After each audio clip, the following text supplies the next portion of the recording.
Top 3 poorest countries in Asia in 2024. Number 3. Afghanistan. In the heart of South Asia lies Afghanistan, a nation that has endured decades of conflict and turmoil. The impact of continuous warfare, political instability, and fragile security is deeply etched into its economy. Afghanistan's landscape, rich in cultural heritage, now reflects a stark reality of economic hardship. Despite international aid and efforts to rebuild, the GDP per capita in 2024 stands at approximately $550, with the average annual income per individual around $500. More than half of the population lives below the poverty line, with unemployment and underemployment rampant, especially among the youth. The nation's economy is predominantly agrarian, yet it struggles with persistent droughts and inadequate infrastructure. Security issues and political instability further deter investment and disrupt daily life, compounding the challenges faced by its people. International organizations continue to provide substantial aid, focusing on education, healthcare, and infrastructure. However, true progress remains contingent on achieving long-term political stability and security.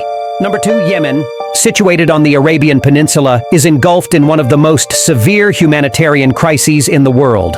The civil war that erupted in 2015 has devastated its economy and infrastructure, plunging the nation into profound poverty. In 2024, Yemen's GDP per capita is approximately $500, with the average annual income per individual around $450. The conflict has led to widespread destruction, hyperinflation, and a depreciating currency. Over 80% of Yemen's population is in dire need of humanitarian assistance. The blockade on Yemeni ports further restricts access to essential goods, exacerbating the crisis. Destroyed infrastructure, including roads, hospitals, and schools, highlights the country's need for extensive rebuilding efforts. Unemployment is widespread, with many losing their livelihoods due to the ongoing conflict. International aid organizations are on the ground, providing crucial support in the form of food, healthcare, and shelter. However, the path to recovery hinges on the resolution of the conflict and the restoration of peace and stability. And number 1, North Korea. At the bottom of the economic ladder in Asia is North Korea, officially known as the Democratic People's Republic of Korea, DPRK. Isolated and under stringent international sanctions, North Korea faces severe economic challenges.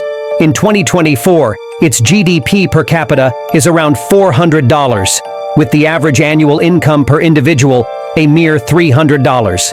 North Korea's economy is centrally planned and heavily controlled by the state, prioritizing military expenditure over economic development.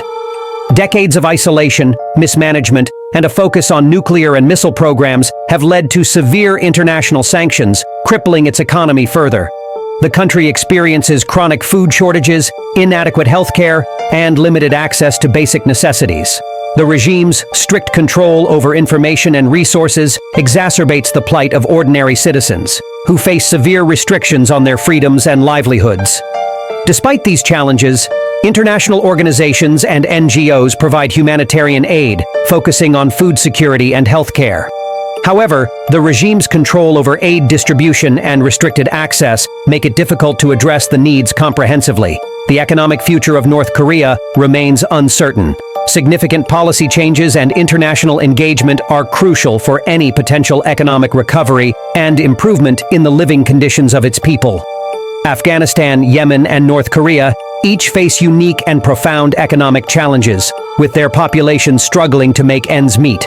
The average annual incomes, $500 in Afghanistan, $450 in Yemen, and $300 in North Korea, highlight the severe poverty faced by millions.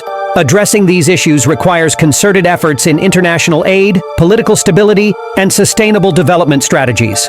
These stories serve as a sobering reminder of the significant disparities that exist within Asia, urging the global community to continue striving for solutions that bring hope and prosperity to these struggling nations.